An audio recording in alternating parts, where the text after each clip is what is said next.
परमाणु हथियार पृथ्वी पर सबसे विनाशकारी हथियार हैं और रूस के पास 6000 से ज्यादा परमाणु हथियार हैं, जो अमेरिका समेत किसी भी अन्य देश से ज्यादा है। एक गैर सहयोगी देश के हाथों इतनी बड़ी शक्ति और साथ ही यह चिंता कि अगर युद्ध उसके अनुकूल नहीं हुआ तो रूस यूक्रेन पर परमाणु हमला कर सकता है, अमेरिका के लिए बहुत ज्यादा है। अमेरिकी सेना वर्षों से रूस के परमाणु शस्त्रागार की ताकत को कम करने के तरीके खोज रही है। इतिहास के सबसे तेज विमान से लेकर दुनिया के पहले 5वीं पीढ़ी के लड़ाकू विमान तक और अब दुनिया का अब तक का सबसे घातक परमाणु बम वर्षक बिल्कुल नया B-21 रेडर, जो बेहद उन्नत B-2 स्प्रिट का एक बेहद उन्नत संस्करण है। ये नया बम वर्षक विमान अमेरिकी वायुसेना की ताकत को सबसे चमकीले रंगों में प्रदर्शित करेगा, जैसा कि वर्तमान में B-2 करता है, और गैर सहयोगी देशों को कड़ी चेतावनी देगा, जैसा कि वर्तमान में B-2 ऑस्ट्रेलिया में करता है। ऑस्ट्रेलिया अमेरिका का एक महत्वपूर्ण सहयोगी, साझेदार और मित्र है। इसीलिए जब चीन की सेना ने भारत प्रशांत क्षेत्र में इस मित्र की ओर अजीब तरह से बढ़ना शुरू किया, तो अमेरिका ने ऑस्ट्रेलिया में सामरिक संचालन में सुधार करने के अपने प्रयास को तेज करने में कोई समय बर्बाद नहीं किया। 4 B-2 स्प्रिट स्टील बॉम्बर्स भेजकर, जहां वे वर्तमान में क्वींसलैंड में royal Australian air force Amberley air base पर कतार में हैं। इस प्रकार चीन को एक सतत अनुस्मारक के रूप में कार्य करने के लिए कि हालांकि B-2 को शीत युद्ध के दौरान रूसी सेनाओं को बाहर करने के लिए विकसित किया गया था, इसे चीनी विनाश को अपनी टू डू सूची में जोड़ने में कोई समस्या नहीं है, एक खतरा जो इसे क्रियान्वित करने में बहुत सक्षम है। ये 4 B-2 बम वर्षक अमेरिकी वायुसेना के पूरे B-2 बेड़े का 20% हिस्सा हैं और अमेरिका की लंबी दूरी की स्ट्राइक फोर्स का एक महत्वपूर्ण घटक का प्रतिनिधित्व करते हैं। B-2 स्प्रिट, जिसे अक्सर स्टील्थ बॉम्बर कहा जाता है, अमेरिकी वायु शक्ति के सबसे प्रतिष्ठित और रहस्यमय प्रतीकों में से एक है। लगभग $2 अरब की एक इकाई लागत के साथ इसे इतिहास में अब तक का सबसे महंगा विमान माना जाता है, लेकिन इसकी असाधारण कीमत बेवजह नहीं है। B-2 के डिजाइन, विकास और उत्पादन में लगा हर डॉलर एक ऐसे प्लेटफॉर्म में निवेश था जिसका उद्देश्य वैश्विक आक्रमण अभियानों, परमाणु प्रतिरोध और तकनीकी प्रभुत्व में बेजोड़ क्षमताएं प्रदान करना था। इसका अस्तित्व ही युद्ध के एक हथियार और प्रतिरोध के एक मनोवैज्ञानिक उपकरण दोनों का काम करता है, जो रनवे से बाहर निकले बिना ही शक्ति का प्रक्षेपण करता है। 1990 के दशक के अंत में जब इसने पहली बार सेवा में प्रवेश किया, तो B-2 ने सैन्य विमानन में एक क्रांतिकारी छलांग लगाई। पारंपरिक बम वर्षकों के विपरीत B-2 को पारंपरिक अर्थों में तेज या भारी हथियारों से लैस होने के लिए नहीं बनाया गया था। इसकी असली ताकत रडार से लगभग अदृश्य रहने की इसकी क्षमता में निहित है। इस विमान में एक सावधानी पूर्वक तैयार किया गया फ्लाइंग विंग डिजाइन है, जो ऊर्ध्वाधर स्टेबलाइजर को हटा देता है और रडार परावर्तक सतहों को न्यूनतम तक कम कर देता है। रडार अवशोषक सामग्रियों और उन्नत इलेक्ट्रॉनिक प्रतिवादों के साथ B-2 अपनी शुरुआत के 2 दशक से भी अधिक समय बाद भी सबसे अधिक गुप्त संचालन वाला विमान बना हुआ है। हालांकि अन्य देशों ने इसके डिजाइन के पहलुओं की नकल करने का प्रयास किया है, लेकिन किसी अन्य प्लेटफॉर्म ने सीमा पेलोड और गुप्तता के इस अनूठे मिश्रण को सफलतापूर्वक हासिल नहीं किया है। B-2 की एक विशिष्ट विशेषता इसकी बेजोड़ वैश्विक पहुंच है। 11,500 मील से अधिक की मारक क्षमता और एक बार हवाई ईंधन भरने पर उस दूरी को बढ़ाने की क्षमता के साथ यह विमान अमेरिकी ठिकानों से उड़ान भरकर पृथ्वी पर लगभग किसी भी लक्ष्य तक कुछ ही घंटों में पहुंच सकता है। ये केवल एक आंकड़ा नहीं है, यह एक रणनीतिक बदलाव है। B-2 अमेरिकी कमांडरों को विदेशी देशों में अग्रिम ठिकानों पर तैनाती की रसद और राजनीतिक चुनौतियों को दरकिनार करते हुए अपनी धरती से ही अचानक हमले करने की क्षमता प्रदान करता है। दूसरे शब्दों में B-2 युद्ध के मैदानों तक ही सीमित नहीं है, यह युद्ध के मैदानों का निर्माण भी कर सकता है। इसकी पेलोड क्षमता भी उतनी ही महत्वपूर्ण है। B-2 40,000 पाउंड तक का आयुध ले जा सकता है, जिसमें सटीक निर्देशित पारंपरिक गोला बारूद से लेकर विनाशकारी परमाणु पेलोड तक शामिल हैं। अपनी परमाणु भूमिका में यह विमान 16 परमाणु बम तक तैनात करने में सक्षम है, जिनमें से प्रत्येक किसी शहर या कठोर सैन्य लक्ष्य को नष्ट कर सकता है। लेकिन B-2 को विशेष रूप से खतरनाक बनाने वाली बात यह है कि यह दुश्मन की वायु रक्षा प्रणालियों की पकड़ से पूरी तरह बचते हुए भी यह विनाशकारी शक्ति प्रदान कर सकता है। B-2 की एक ही उड़ान भारी सुरक्षा वाले क्षेत्रों में गहरे लक्ष्यों पर हमला कर सकती है और दुश्मन को हमले का एहसास होने से पहले ही महत्वपूर्ण बुनियादी ढांचे या कमांड केंद्रों को निष्क्रिय कर सकती है। B-2 के मनोवैज्ञानिक पहलू को भी कम करके नहीं आंका जाना चाहिए। विरोधियों के लिए यह जानना कि एक ऐसा विमान मौजूद है जो उनके सबसे उन्नत रडार नेटवर्क को भेद सकता है, विनाशकारी हमला कर सकता है और बिना किसी निशान के गायब हो सकता है, अपने आप में एक निवारक है। सहयोगियों के लिए B-2 एक आश्वासन है, इस बात का प्रमाण कि संयुक्त राज्य अमेरिका अपनी बेजोड़ तकनीकी श्रेष्ठता के माध्यम से उनकी रक्षा करने की क्षमता रखता है। धमकी और आश्वासन की यही दोहरी भूमिका ही है जिसके कारण B-2 अमेरिका के सामरिक सिद्धांत का केंद्र बिंदु बना हुआ है। वर्षों से B-2 ने युद्ध में भी अपनी बहुमुखी प्रतिभा सिद्ध की है।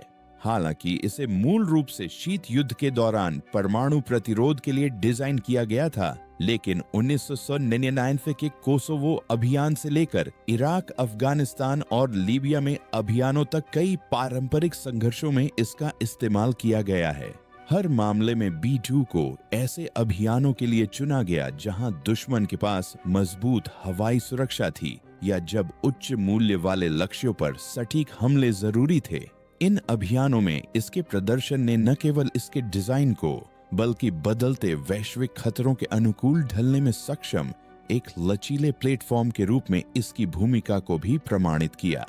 हालांकि B-2 की भी अपनी सीमाएं हैं। इसकी भारी भरकम कीमत हमेशा से विवाद का विषय रही है। मूल रूप से अमेरिकी वायुसेना ने 100 से ज्यादा बम वर्षक विमान खरीदने की योजना बनाई थी, लेकिन बजट की कमी और शीत युद्ध की समाप्ति के कारण बेड़ा केवल 21 इकाइयों तक सिमट गया, जिनमें से 2008 में एक दुर्घटना में एक विमान के नष्ट हो जाने के बाद केवल 20 ही बचे हैं। इतने छोटे बेड़े को बनाए रखना चुनौतियों से भरा है, जिसमें उच्च रखरखाव लागत, इसकी स्टील्थ कोटिंग्स को सुरक्षित रखने के लिए विशेष हैंगर की आवश्यकता और निरंतर संचालन के लिए सीमित उपलब्धता शामिल है।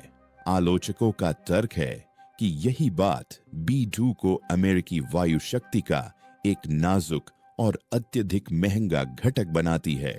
फिर भी समर्थक कहते हैं कि B-2 का मूल्य केवल संख्याओं से नहीं आंका जा सकता। अमेरिकी शस्त्रागार में इसकी उपस्थिति व्यापक तैनाती के बारे में नहीं, बल्कि क्षमता और प्रतिरोध क्षमता के बारे में है। मुट्ठी भर B-2 भी वह कर सकते हैं जो पारंपरिक बम वर्षकों का पूरा बेड़ा नहीं कर सकता। दुश्मन की रक्षा पंक्ति के मध्य में प्रवेश करना और बिना किसी चेतावनी के निर्णायक हमले करना। ऐसे युग में जब चीन और रूस जैसे प्रतिद्वंदी अपने वायु रक्षा नेटवर्क का तेजी से आधुनिकीकरण कर रहे हैं, B-2 की अनूठी क्षमताएं पहले से कहीं अधिक प्रासंगिक हैं। भविष्य की बात करें तो B-2 का स्थान धीरे धीरे अगली पीढ़ी के B-1 रेडर द्वारा लिया जा रहा है, जो अपनी स्टील्थ विरासत को और मजबूत करने का वादा करता है, साथ ही लागत और रखरखाव की कुछ सीमाओं को भी दूर करता है। फिर भी B-2 की विरासत अमर रहेगी। यह सिर्फ एक विमान नहीं था, बल्कि इस बात का प्रतीक था कि जब इंजीनियरिंग, महत्वाकांक्षा और रणनीतिक जरूरतें एक दूसरे से मिलती हैं तो क्या होता है। 25 से ज्यादा सालों से यह दुनिया का सबसे उन्नत बम वर्षक रहा है, जिसमें अदृश्यता, पहुंच और विनाशकारी क्षमता का ऐसा मिश्रण है जिसकी बराबरी कोई और विमान नहीं कर पाया। अंततः B-2 सिर्फ एक हथियार से कहीं बढ़कर है। ये आधुनिक प्रतिरोध की आधारशिला है, तकनीकी महारत का प्रदर्शन है और ये याद दिलाता है कि सैन्य विमानन में आगे रहने के लिए देश कितना निवेश करने को तैयार हैं। इसकी $2 अरब की कीमत भले ही बहुत ज्यादा लगे, लेकिन सैन्य रणनीतिकारों की नजर में ये एक ऐसे विमान के लिए चुकाई जाने वाली कीमत है जो चुपचाप युद्धों के नतीजों को बदल सकता है या उन्हें पूरी तरह से रोक सकता है। यह ऐसा कारनामा करने में सक्षम एकमात्र विमान है। हालांकि B-2 बम वर्षक विमानों की श्रृंखला में शीर्ष पर होने के बावजूद इसका एक ऐसा सीक्वल आने वाला है जो इसे हर क्षेत्र में दूसरे स्थान पर ला खड़ा करेगा। मिलिए B-21 रेडर से। 2022 में अपनी पहली उड़ान की उम्मीद के साथ B-21 रेडर अमेरिका के लिए एक उन्नत लंबी दूरी के बड़े भारी पेलोड वाले स्टील्थ अंतर महाद्वीपीय रणनीतिक बम वर्षक के रूप में अनावरण के लिए तैयार है। B-2 की तरह B-21 को भी नॉर्थरॉप ग्रुमन द्वारा विकसित किया गया है और B-2 की तरह यह भी दुनिया भर के लक्ष्यों तक पारंपरिक और परमाणु हथियार पहुंचाने में सक्षम होगा। 5वीं पीढ़ी के वैश्विक सटीक आक्रमण प्लेटफॉर्म के रूप में B-21 अमेरिकी नेटवर्क को सेंसर शूट क्षमता प्रदान करेगा, जिससे 21वीं सदी के लिए जोखिम भरे लक्ष्यों को सुरक्षित रखा जा सकेगा और B-21 में 21वीं सदी के बम वर्षक का यही प्रतीक है। हालांकि ये पुराने मौजूदा बम वर्षकों जैसे Rockwell B-1 lancer Boeing, B-52 Stratofortress और B-2 स्पिरिट के साथ काम करेगा और अंततः उनकी जगह लेगा। B-21 के 2027 तक सेवा में आने की उम्मीद है, जो इस विमान के विकास में लगे 13 वर्षों से अधिक समय की सफलता का प्रतीक है। इस विमान के विकास की आधिकारिक शुरुआत 2014 में हुई थी, जब इस विमान के विकास के लिए प्रस्ताव हेतु अनुरोध जारी किया गया था और निश्चित रूप से नॉर्थरॉप ग्रुमन का प्रस्ताव स्वीकार कर लिया गया। B-2 की बदौलत उनके पास दुनिया के सबसे उन्नत बम वर्षक विमान विकसित करने का दशकों का अनुभव पहले से ही था। तो फिर और क्या है नॉर्थरॉप ग्रुमन के साथ काम करने वाली दुनिया की 7 सबसे बड़ी निर्माताओं की एक ऑनल स्टार टीम इस कार्यक्रम के लिए टियर 1 आपूर्तिकर्ता के रूप में काम कर रही है।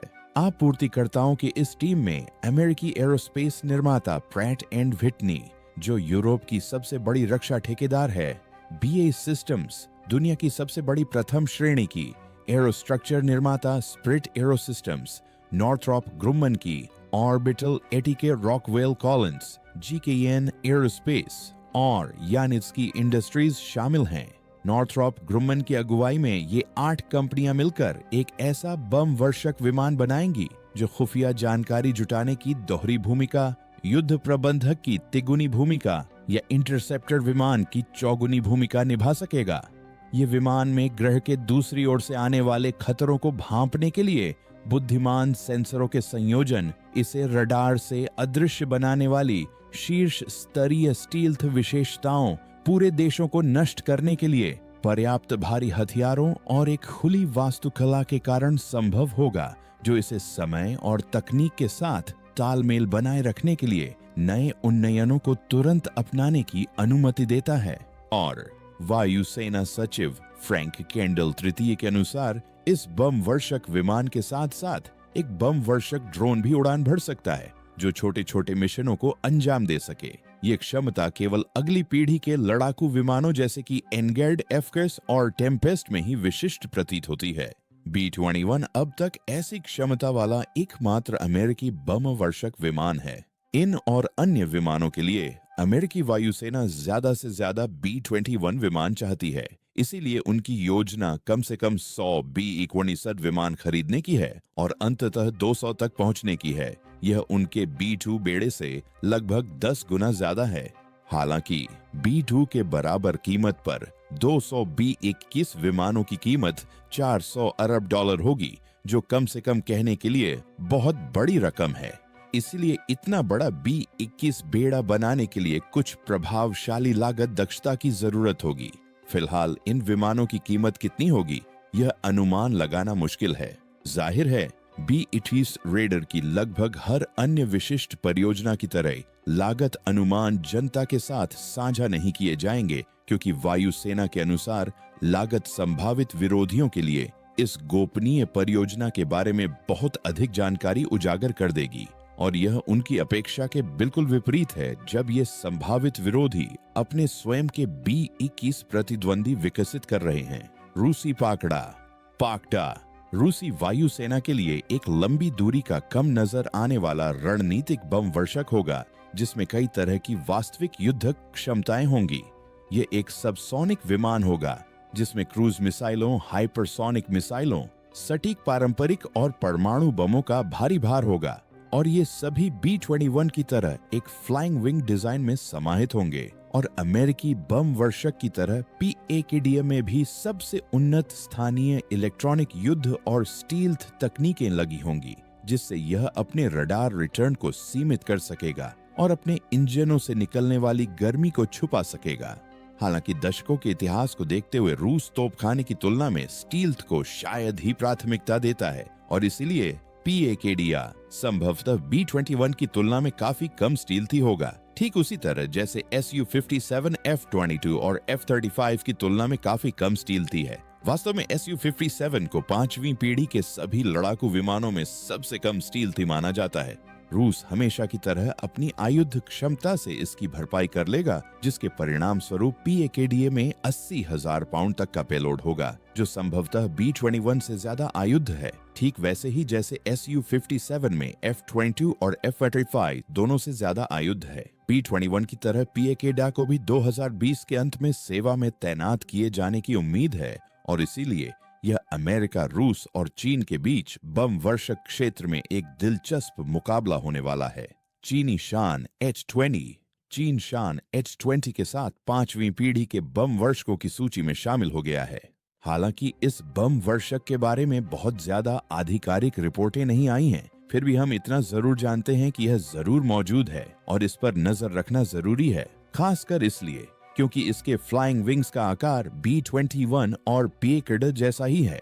सत्यापित स्रोतों से प्राप्त कंप्यूटर जनित चित्रों में इसके हथियार, कक्ष, airborne, radar, adjustable tail wings और स्टील्थ एयर इनटेक भी दिखाई दे रहे हैं, जो सभी रडार अवशोषक सामग्री से ढके हुए हैं। इसीलिए सभी संकेत एक अत्युन्नत स्टील्थ केंद्रित बम वर्षक के विकास की ओर इशारा करते हैं। H-20 चीन का पहला स्व-विकसित समर्पित स्टील्थ बॉम्बर होगा। उम्मीद है कि यह सबसोनिक गति से उड़ान भरेगा और पारंपरिक हाइपरसोनिक या परमाणु मिसाइलों से लैस होगा। इसके सेवा में आने के समय के बारे में H-20 अभी तक तैनाती से सबसे दूर है, लेकिन अगर यह संकेतों के अनुसार उतना ही शक्तिशाली है तो यह इसे एक शानदार शुरुआत देने की गुंजाइश देता है, क्योंकि संकेत बताते हैं कि यह रूसी PAKDA और अमेरिकी B-21 का मुकाबला करने के लिए पर्याप्त शक्तिशाली है। यह विचार ही इस बात का संकेत है कि यह विमान केवल एक और लंबी दूरी की बम वर्षक परियोजना नहीं है, बल्कि सामरिक विमानन के उच्चतम स्तर पर प्रवेश करने का एक सच्चा प्रयास है। PAKDA मास्को का महत्वाकांक्षी स्टील्थ बॉम्बर कार्यक्रम और B-21 रेडर प्रतिष्ठित B-2 स्प्रिट का अमेरिका का अत्याधुनिक प्रतिस्थापन आधुनिक बम वर्षक डिजाइन के शिखर का प्रतिनिधित्व करते हैं। इन मशीनों के साथ एक ही वाक्य में बात करना विशाल तकनीकी महत्वाकांक्षा, स्टील्थ रेंज, उत्तरजीविता और बहुभूमिका क्षमता के प्रति प्रतिबद्धता का संकेत देता है। हालांकि B-21 को B-2 की बदौलत दशकों की बढ़त हासिल है।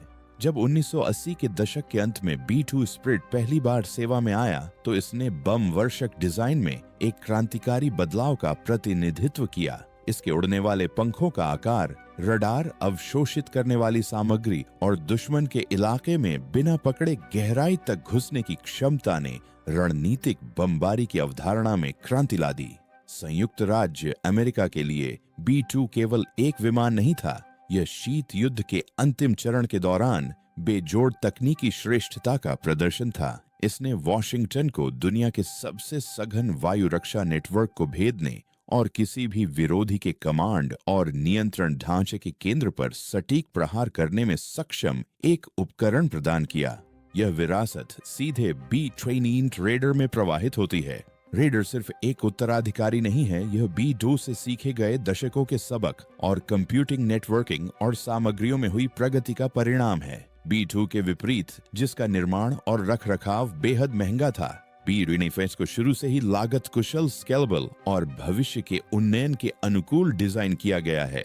ये सिर्फ एक बम वर्षक नहीं है, बल्कि अमेरिका के भविष्य के युद्ध पारिस्थितिकी तंत्र का एक केंद्र है, जिसके मानव रहित प्रणालियों, इलेक्ट्रॉनिक युद्ध क्षमताओं और लंबी दूरी के हाइपरसोनिक हथियारों के साथ संचालित होने की उम्मीद है।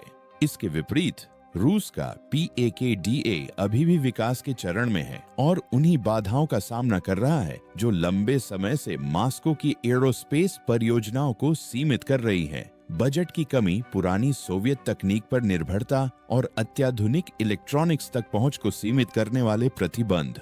फिर भी रूसी डिजाइन दर्शन अद्वितीय है। PAK-DA एक सबसोनिक फ्लाइंग विंग डिजाइन होने की उम्मीद है जो गति के बजाय लंबी सहन शक्ति और स्टेल्थ पर केंद्रित होगा। रूस ऐतिहासिक रूप से एयरफ्रेम स्टेल्थ में कमियों की भरपाई के लिए क्रूज और हाइपरसोनिक हथियारों जैसी मिसाइल तकनीक पर बहुत अधिक निर्भर रहा है। परिणाम स्वरूप PAK-DA को संभवतः अमेरिकी अर्थों में एक डीप पेनिट्रेशन स्टेल्थ बॉम्बर के रूप में कम बल्कि एक स्टैंड ऑफ हथियार प्लेटफॉर्म के रूप में डिजाइन किया जाएगा जो लंबी दूरी तक सटीक हमले कर सकता है। यह दावा करना कि एक और बम वर्षक परियोजना PAK-DA और B-21 दोनों को चुनौती देने के लिए पर्याप्त शक्तिशाली है, यह दर्शाता है कि यह एक साथ दो बिल्कुल अलग प्रतिमानों में काम कर सकती है।